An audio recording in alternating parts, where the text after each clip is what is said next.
Bonjour et bienvenue dans la quotidienne de School TV, l'émission qui vous raconte l'éducation au quotidien. Au sommaire, aujourd'hui, faire classe dehors. L'idée fait son chemin et pas seulement parce que certains l'ont expérimenté pendant la crise du Covid. Et parmi ses promoteurs les plus passionnés et les plus passionnantes, il y a Moïna Fauchier-Delavigne. Elle est l'invitée du Grand Oral. L'Anti-Sèche de Cécilia Brio. L'Anti-Sèche, vous le savez, c'est la façon dont l'actualité résonne dans les programmes.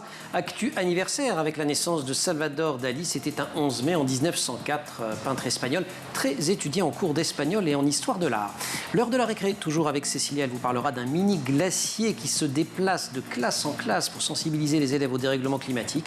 Rendez-vous enfin avec Sandra Ferreira, comme chaque semaine, pour la chronique Plateau au repas. Notre nutritionniste et diététicienne préférée est une femme de parole. Elle vous avait promis une session sur les pâtisseries sans jeu, sans lactose, mais toutefois délicieuses. C'est pour aujourd'hui, restez à l'écoute. La quotidienne de School TV, c'est maintenant, c'est parti, Grand Oral. Les enfants devraient vivre au grand air, face à face avec la nature qui fortifie le corps, qui poétise l'âme et éveille en elle une curiosité plus précieuse pour l'éducation que toutes les grammaires du monde. Forte sentence, signe Alexandre Dumas, que j'ai trouvé dans un article de Moïna Fauchier-Delavigne à l'époque encore récente, où elle était journaliste au Monde. Depuis, elle a publié 2 livres. L'enfant dans la nature, c'était chez Fayard en 2019, et Emmener les enfants dehors, chez Robert Laffont en 2020. Et elle a cofondé la Fabrique des communs pédagogiques. Et c'est dans ce cadre que vous développez, Moïna, le dispositif Classe dehors. Bonjour. Bonjour. On est absolument ravis de vous accueillir, et on vous a donc notamment invité pour ce projet Classe dehors. On parlera aussi de la Fabrique des communs pédagogiques à un moment. Ici, dans cette émission, on a déjà parlé des écoles dans la forêt, notamment en Scandinavie. C'est un peu la même idée ? Oui, ça part notamment de cette pédagogie des écoles en forêt, mais aussi de tout ce qui est pédagogie nouvelle. Et il y a plusieurs enseignants qui se sont lancés, notamment une pionnière de la classe dehors avec qui j'ai fait le 2e livre, Christelle Ferjou, qui s'est notamment inspirée de ces écoles en forêt en se disant qu'est-ce que je peux faire moi dans ma petite école dans les Deux-Sèvres pour offrir aux enfants de l'école publique en France un accès régulier à la nature. Donc elle a commencé à mettre ça en place une fois par semaine, une demi-journée par semaine avec sa classe de maternelle. Voilà, alors pour pas qu'il y ait de malentendus, on passe pas sa journée entière, sa semaine entière dans la forêt ou dans la nature. Non, surtout n'ayez pas trop peur. Oui, c'est ça. Des intempéries ou au contraire de la canicule. Ça marche comment alors? Ça ressemble à quoi, classe dehors? Donc si je prends par exemple le cas de Christelle Ferjou, quand elle a commencé il y a un peu plus d'une dizaine d'années, donc elle emmenait, ça se fait surtout en maternelle et en élémentaire. Après ça peut aussi se faire dans le secondaire ou même à l'université. Mais si on prend le cas de la maternelle qui est le plus développé, c'est on emmène sa classe dans un coin de nature de proximité. C'est intéressant que ça soit de proximité parce que ça limite les trajets et donc on a plus de temps dehors, évidemment. Et on passe du temps dans cet espace de nature et on revient chaque semaine dans ce lieu parce que ce qui est intéressant, c'est la régularité, la fréquentation de ce lieu pour s'approprier le lieu. Et dehors, on fait classe. Donc c'est un vrai moment de classe. Voilà, alors il y a plein de bénéfices à ça. Donc c'est un lieu de classe. On travaille les apprentissages fondamentaux, mais il se passe plein de choses qui ne se passent pas à l'intérieur d'une classe et qui vont aider les enfants. Oui, parce que c'est un vrai temps de classe, c'est un temps sérieux, donc on ne perd pas son temps, même si beaucoup de gens ont peur qu'on perde le temps si on est dehors parce que c'est trop agréable, quelque part. Mais on ne perd pas son temps dehors, on apprend beaucoup et on apprend dans un lieu qui est très riche en possibilités et en possibilités d'apprentissage, en possibilités d'émerveillement, en possibilités de français, de maths, de motricité, etc. Et donc on apprend, mais on apprend autrement. Et ça veut dire aussi pour l'enseignant, c'est une autre façon de faire classe parce on fonctionne différemment avec les élèves, il y a des contraintes qui sont levées, il n'y a plus de problème de temps, il n'y a plus de problème de lieu, parce qu'il y a plus d'espace, il y a moins ce problème de bruit qui est un problème énorme, et donc surtout en maternelle, l'enseignant ne passe pas sa journée à dire arrête de bouger, arrête de faire du bruit, et donc on peut... Et ça améliore aussi la qualité de la relation avec l'enseignant. Éventuellement, on demande aux mouettes de faire un peu moins de bruit quand on est au bord de la mer, si elles en font trop. Ça a des effets très sympathiques, notamment sur le stress, et y compris sur le stress des enseignants. Bien sûr. Il y a des études qui montrent ça, c'est ça ? Il y a tout un champ d'études qui s'est développé depuis quelques décennies. Et on voit ça, et donc il y a les effets de l'apprentissage dehors dans des espaces de nature, on voit les effets que ça a sur les enfants et aussi effectivement sur les enseignants. J'ai interrogé beaucoup d'enseignants et la première chose qu'ils disent c'est je peux pas comprendre comment j'ai fait pour tenir tout ce temps en étant que à l'intérieur, on est tellement bien dehors. Alors vous dites ça, néanmoins pour les enseignants, c'est beaucoup de travail, au début du moins, pour mettre en place ce dispositif. C'est pas évident, parce que ça demande du lâcher-prise, ça demande quelque chose qui n'est pas encore enseigné ou très peu enseigné pour l'instant dans les INSPE en formation continue, en formation initiale, qui commence à être enseigné aussi, il y a des formations qui sont de plus en plus mises en place en formation continue, mais effectivement c'est un changement de posture de l'enseignant, c'est gérer sa classe dehors, on ne la gère pas pareil qu'à l'intérieur. l'intérieur. Donc il faut se réhabituer, se réadapter. Et dans l'idée aussi, il y a celle d'un continuum. Il ne faut pas que l'intérieur et l'extérieur soient complètement séparés. On peut mettre la classe dehors, mais on peut aussi mettre le dehors dans la classe, mettre la nature à l'intérieur. Oui, dans les deux sens. Il peut y avoir du dedans dehors, voilà. Et aussi ce qu'on fait à l'extérieur, on peut le faire aussi. Et ça, on peut continuer à l'intérieur. C'est des allers-retours. Donc par exemple, il y avait une enseignante qui faisait en français, en CM2, ils avaient fait dehors, ils avaient commencé à préparer quelque chose pour un haïku, donc en récupérant des sensations. Un haïku, donc un petit poème, hein, c'est ça, voilà. Ouais. Donc avec des sensations de ce qu'on voit, ce qu'on ressent, etc. Et après, ils sont rentrés à l'intérieur et c'est là qu'ils ont rédigé leur poème, mais à partir de ce qu'ils avaient ressenti dehors. Effectivement, écrire de la poésie quand on est juste à sa chaise comme ça, c'est plus compliqué. C'est pas évident. Et les programmes permettent de faire ça, en fait. On peut intégrer ce qu'il y a dans les programmes aujourd'hui à cette façon d'enseigner en allant chercher des exemples. Après, c'est un peu de gymnastique. Oui, c'est ça. C'est là où il y a le travail supplémentaire. Tout à fait. Ouais. Et par exemple, en Angleterre, il y a beaucoup d'enseignants qui ont été formés pour varier les espaces d'apprentissage à l'école. Et donc, il y a des formations pour voir comment est-ce qu'on fait pour apprendre différemment dans des espaces différents, etc. Les êtres humains, et en particulier les enfants, sont plus épanouis et heureux, en meilleure santé physique et mentale quand ils sont régulièrement au contact de la nature. Ce phénomène se nomme la biophilie, extrait d'une chronique que vous aviez co-signée. Vous venez d'en publier une autre, mais là, celle-ci, c'était il y a, je crois, 2 ou 3 ans, que vous aviez publié dans Le Monde. On va vous retrouver, Moïna, juste après l'anti-sèche. Cécilia, bonjour. Bonjour Emmanuel. Dans cet anti-sèche, vous revenez sur l'œuvre de Salvador Dali, peintre, écrivain, réalisateur, sculpteur espagnol, figure incontournable des programmes scolaires. Oui, on le reconnaît tous grâce à sa marque de fabrique, sa fameuse moustache et son inventivité à toute épreuve. Alors Salvador Dali naît à Figueras en Catalogne le 11 mai 1904. Le 11 mai, c'est donc son anniversaire et ses parents ne l'appellent pas Salvador par hasard. Oui, tout à fait. En fait, il porte le prénom de son père, mais surtout celui de son frère aîné. Il est décédé à l'âge de 2 ans en 1903. Salvador, qui veut dire le sauveur en espagnol, voilà, comme pour redonner vie à ce frère disparu. Alors il grandit dans sa chambre, il s'habille avec ses vêtements, bref, il vit dans son ombre. Ses parents sont même persuadés que Dali est la réincarnation de leur premier enfant. Il rapporte d'ailleurs plus tard qu'il s'est senti comparé constamment à ce frère décédé et il écrira même dans son autobiographie, il écrit: toutes les excentricités que je commets, toutes mes incohérences sont la marque de ma vie. Je veux me prouver que je ne suis pas le frère mort, mais le frère vivant. Et donc ce drame va vraiment le hanter toute sa vie. Il va d'ailleurs peindre son frère dans une œuvre en 1963. Oui, le portrait de mon frère mort. Il passe cette jeunesse en Catalogne, notamment dans la fameuse ville de Cadaqués, fameuse depuis qu'il y a passé sa jeunesse d'ailleurs. Et il commence à peindre à l'âge de 12 ans, c'est ça? Oui, il réalise ses premières toiles. Il s'intéresse aussi à la gravure, au dessin. Et à l'âge de 16 ans, il est confronté à un nouveau drame. Il perd sa mère. Il ne se laisse pas abattre puisqu'il parvient quand même à décrocher son bac. En 1922, il est admis à l'école des Beaux-Arts de Madrid. Et alors là, il rencontre un florilège de personnalités. Il se lie d'amitié avec de jeunes intellectuels, dont le réalisateur Luis Buñuel, avec qui il réalisera d'ailleurs un film, Un chien andalou, le poète espagnol Federico García Lorca. Et alors, il faut savoir quand même qu'à l'école, il était vraiment réfractaire à l'autorité. Sans blague. Voilà, il finit par se faire... Étonnez-moi, Cécilia. Il finit par se faire expulser pour rébellion. Il est perçu comme quelqu'un de très arrogant et d'ailleurs il affirme que personne à l'Académie des Beaux-Arts n'était capable de comprendre ses tableaux. Ben voilà. En 1926, sa vie prend un nouveau tournant. Il arrive à Paris, c'est la capitale des avant-gardes à l'époque. Il rencontre là Picasso, Breton, Magritte et Gala, sa future épouse, sa muse aussi. Oui, et puis c'est là aussi qu'il rejoint officiellement le groupe des surréalistes qui est mené par André Breton et qui rassemble à la fois des artistes et des intellectuels. C'est un mouvement vraiment qui cherche à explorer l'inconscient à la fois dans l'écriture et dans les arts. Bref, pour les surréalistes, en gros, il faut laisser l'inconscient s'exprimer. Dans la période où toute la créativité de Dali s'exprime, une de ses œuvres les plus importantes s'appelle d'ailleurs La persistance de la mémoire. Moi, je la connaissais c'est les montres, c'est ça? Oui, les montres molles. Exactement, c'est un tableau qui met en scène des horloges et qui nous plonge dans un univers qui est totalement onirique, voilà, avec ces fameuses montres qui s'amollissent, qui fondent.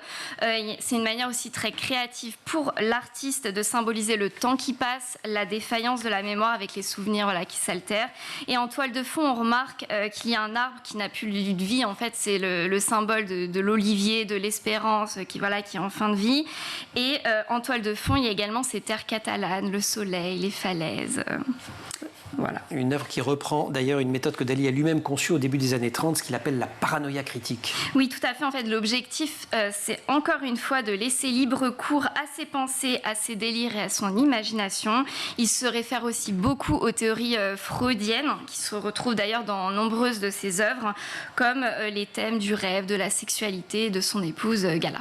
Et c'est la tentation de Saint-Antoine qu'on voit là. Difficile donc de rattacher Dali à un seul courant artistique. Il se fait d'ailleurs exclure du mouvement surréaliste, pas le seul, mais quand même, à la fin des années 30, après des déclarations en faveur d'Hitler et de Franco. Oui, tout à fait. Et en fait, là, il quitte l'Europe pour s'installer aux États-Unis pendant la Seconde Guerre mondiale. Il s'adonne là à d'autres activités. Et là, il y a un autre Dali qui naît. On le surnomme même Avida Dollar, parce qu'il est obsédé par l'argent. Un anagramme, voilà. Salvador Dali. Il participe à de nombreux spots de publicité. Il lance même son propre parfum. Le couple rentre en Espagne, on est en 48. Dali poursuit ses activités. Il continue de peindre et de sculpter. Oui, en 1974, Dali inaugure son théâtre-musée, qui est un lieu entièrement dédié à ses œuvres narcissiques et extravagantes. C'est un musée qui est d'ailleurs toujours extrêmement visité. En 1989, à Figueras, il décède et l'artiste se fait enterrer dans la crypte du théâtre-musée. Personnage qui, même après son décès, continue d'exister, de fasciner tout le monde. Oui, tout à fait. Et en fait, c'était vraiment son vœu, c'était celui d'être immortel, d'être le frère vivant. Aujourd'hui, on le retrouve dans de nombreuses références culturelles. Vous saviez qu'il a notamment conçu le logo d'une célèbre marque de sucettes en 1969, qui est toujours utilisé aujourd'hui. Et la série espagnole, La Casa de Papel. Exactement, qui lui rend hommage parce que les braqueurs portent des masques à son effigie. Absolument. Merci beaucoup, Cécilia. On se retrouve tout à l'heure pour la récré. Récré en plein air, j'espère. Ah, tout à fait. Bon, ça tombe bien. On va reparler de l'école dehors. Moïna Fauchier de la Vigne. Moïna qui est l'invitée du Grand Oral, avec elle on parle entre autres du dispositif Classe dehors, dont une des raisons d'être est de faire revenir la nature dans la vie des enfants. C'est un point important, vous le disiez, la nature ne fait plus partie en fait de la vie quotidienne des enfants. C'est une nouveauté du XXIe siècle, oui, ou même de la fin du XXe sans doute d'ailleurs. Oui, tout à fait. Et c'est quelque chose dont j'avais pas conscience il y a quelques années. Et quand j'ai commencé à m'intéresser aux écoles en forêt et à creuser le sujet, je me suis rendu compte à quel point les enfants vivaient complètement coupés de nature. Et c'est quelque chose qui a déjà été documenté depuis quelques années aux États-Unis, en Angleterre et même en France, on a des chiffres là-dessus. Oui, vous donnez des chiffres. 4 enfants sur 10 qui ne jouent jamais en dehors. Enfin, à l'extérieur. En semaine. Et ça, c'est des chiffres qui datent de 2015. C'est ça, exactement. 2015.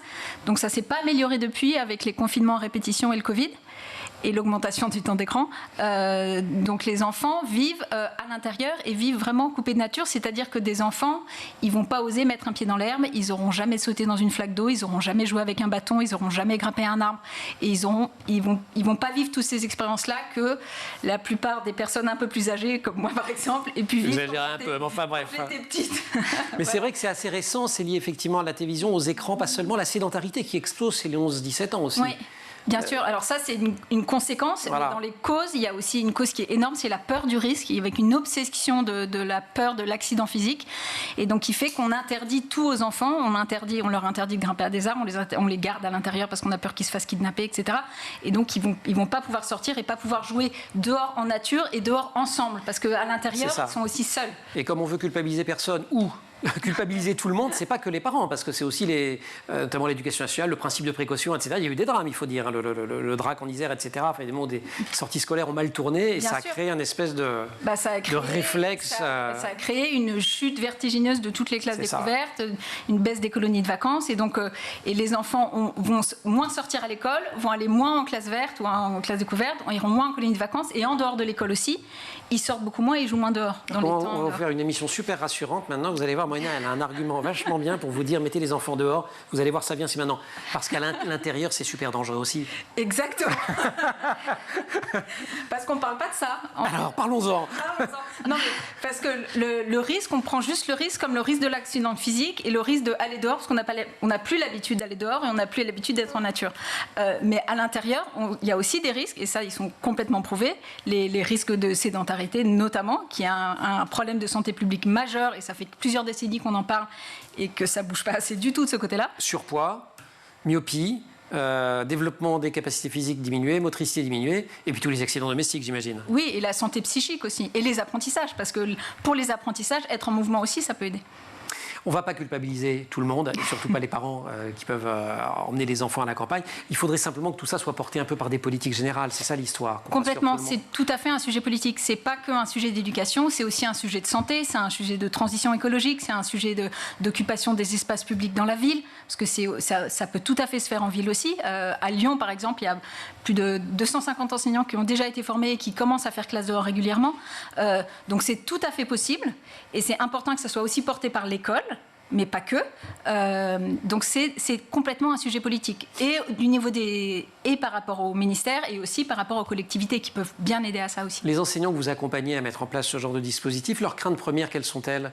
Enfin, à la fois les craintes et puis ce qui les intéresse. Dans les freins, alors il y a plein de freins. Ouais. Et c'est pour ça qu'on a fait par exemple une foire aux questions sur ces freins-là pour les décortiquer. Le premier frein, c'est qu'il y a beaucoup de gens qui ont l'impression qu'ils n'ont pas le droit de le faire. Donc il y a besoin d'autorisation. Donc par exemple là, le fait de dire que c'est possible de le faire, qu'il y a beaucoup d'enseignants qui le font déjà, qui le font en ville, qui le font à la campagne, qui le font à distance. Ça lève un premier frein. Ça lève un premier frein. Ensuite, c'est la question de la formation. Parce que comment on fait quand on est dehors? J'ai pas l'habitude de gérer une classe à l'extérieur, je sais pas faire. Donc c'est accompagner les enseignants pour le faire. Donc par exemple, à côté d'Alogne, il y a une cité éducative où il y a un inspecteur, donc l'autorité, qui a mis ça en place, qui a proposé aux enseignants qui voulaient de le faire.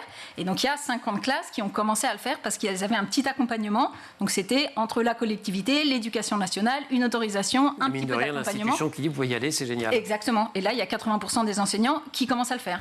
Donc c'est tout à fait possible. Donc c'est possible. En l'espace d'une génération, les enfants sont rentrés dans les maisons. Vous citez dans un article du Monde, à l'époque où vous y travailliez, l'ouvrage Last Child in the Woods, Dernier enfant dans les bois, qui était sorti en 2005, non traduit, d'un journaliste américain. Et je vous donne les 2 chiffres que j'ai retenus. Je pense qu'ils sont toujours vrais aujourd'hui. 71% des mères jouaient dehors chaque jour quand elles étaient petites. Seuls 26% de leurs propres enfants en font autant, soit quasiment 3 fois moins. Et selon une seconde étude qui, elle, avait été faite par l'Université du Maryland, le temps libre dont jouissent les enfants chaque semaine a diminué de 9 heures en 25 ans, ce qui est quand même absolument considérable. On va continuer à en parler, et on va parler aussi de comment on met en place tout ça. Et là, on va arriver sur la question des communs pédagogiques. Pour l'heure, il y a des récrés quand on fait classe dehors, hein, ou c'est tout le temps la récré? Parce que nous, on fait des récrés.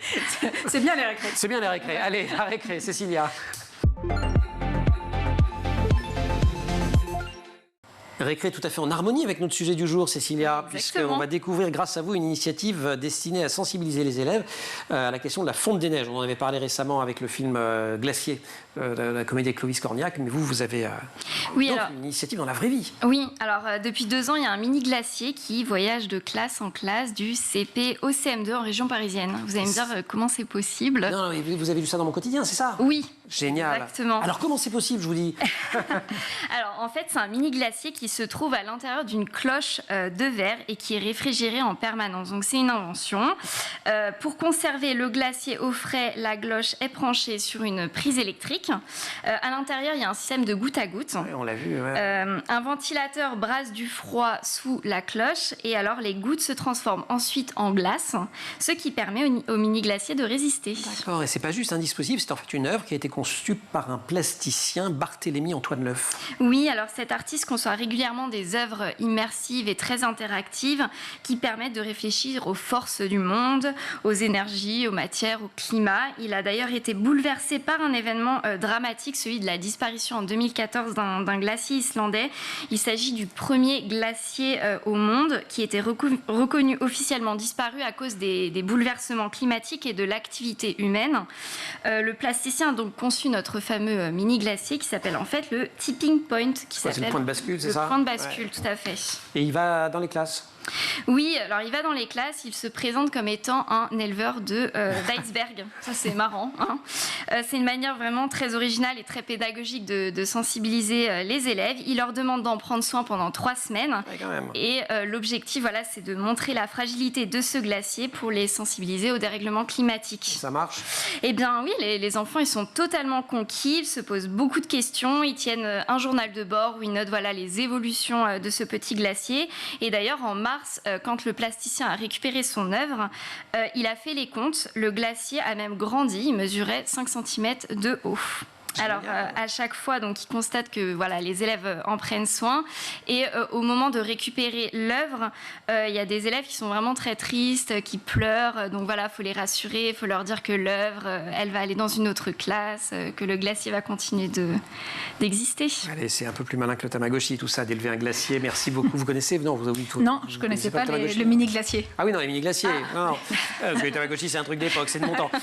Cécilia, merci beaucoup. C'est une manière très innovante de sensibiliser les élèves à ce sujet très important. Vous aviez un chiffre d'ailleurs du rapport sur les océans et la cryosphère du GIEC. Oui, en fait, il y a le rapport spécial sur les océans et la cryosphère du GIEC est paru en 2019, qui estime qu'environ l'essentiel des glaciers devrait perdre 80% de leur masse glaciaire d'ici à 2100. Ouais, donc c'est vraiment l'affaire de tous. C'est l'affaire de tous. Merci beaucoup, Cécilia.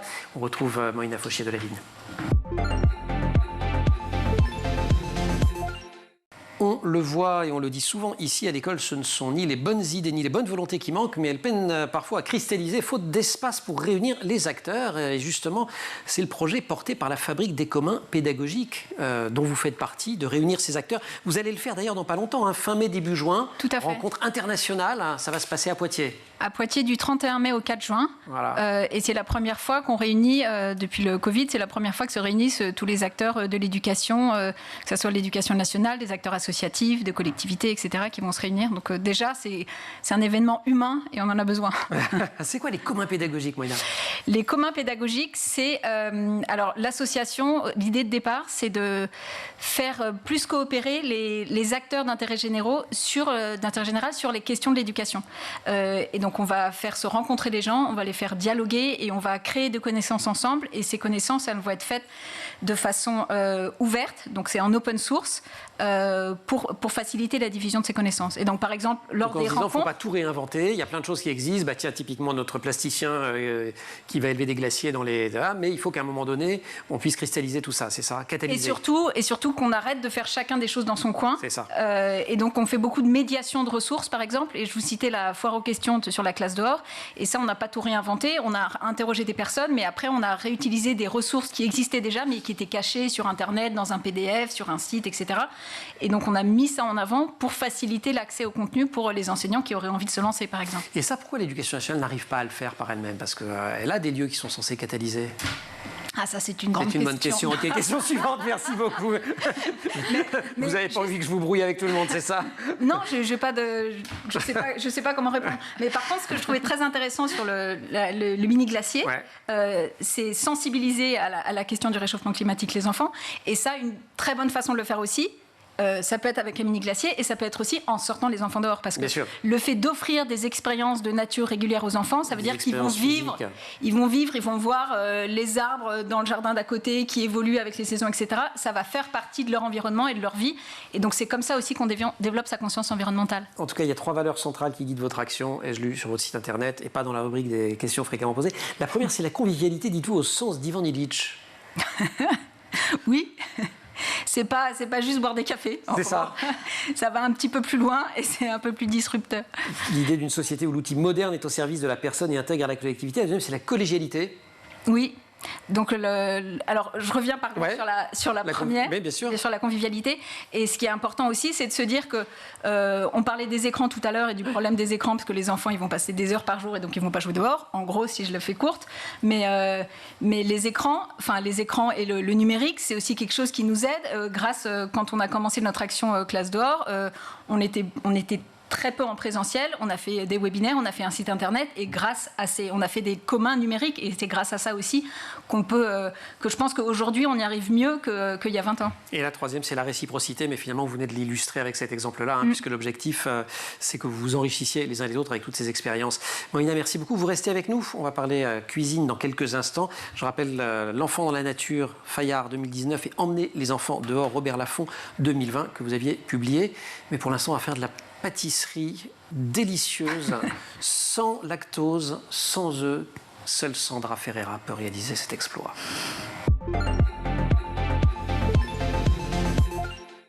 Elle a pris l'idée au pied de la lettre. Quand on vous dit plateau repas, rendez-vous avec la rubrique plateau repas. Regardez ce que Sandra, bonjour. Oui, bonjour Emmanuel. Ce que vous nous avez mitonné il n'y a pas longtemps, on parlait dans cette chronique du régime végétarien et végétalien chez les enfants et certains ont posé la question des pâtisseries sans œufs, sans lactose, vegan. Est-ce que c'est possible? Est-ce que c'est compliqué? Vous aviez promis de répondre.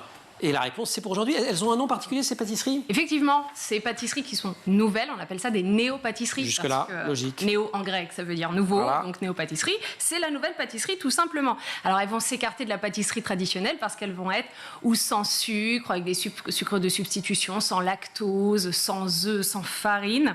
Sans gluten. Donc, sans gluten.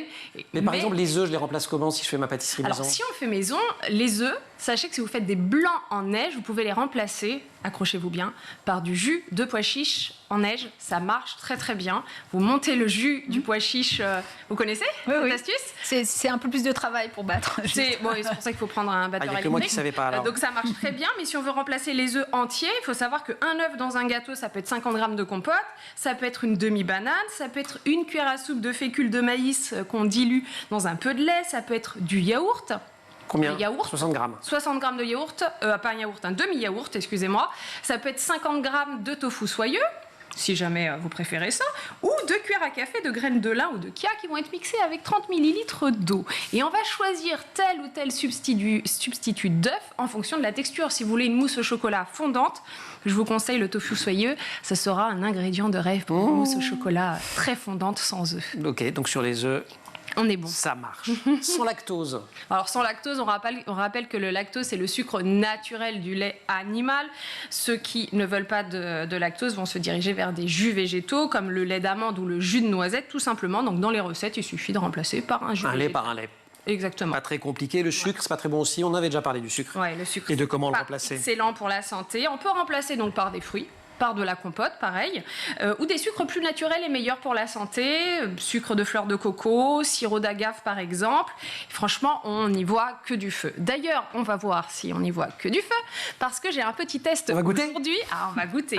C'est-à-dire que j'ai ramené ici en plateau des néo-pâtisseries, des pâtisseries traditionnelles, donc Paris-Brest et chocolat. Je sais, c'est pas super beau à certains endroits, c'est parce que j'ai découpé, parce que quand même, sinon après on n'a pas le temps. Ah oui, voilà. Bon. Et donc, il y a donc... Alors moi, il y a Paris-Brest ou... l'autre. L'autre. Va falloir trouver laquelle est faite. On va poser ça là, vous servez. C'est une super pâtisserie de Paris qui font des pâtisseries adaptées aux diabétiques, qui sont avec beaucoup moins de sucre, avec souvent des farines complètes, des farines de pois chiches, avec un index glycémique beaucoup plus faible. Mais c'est d'un délice, mais vraiment. Alors, qu'est-ce qui goûte en premier? C'est Moïna? Donc boulangerie traditionnelle versus boulangerie... néo-pâtisserie spéciale diabétique. Okay. Alors moi je commence par celui-là. Alors. Ou c'est Moïna? Moi on mange ensemble. Ah bah oui, c'est pas plus mal. Donc on va voir si Emmanuel a trouvé quel est le Paris-Brest traditionnel de celui de la néo-pâtisserie. Non, déjà il est très bon celui-là.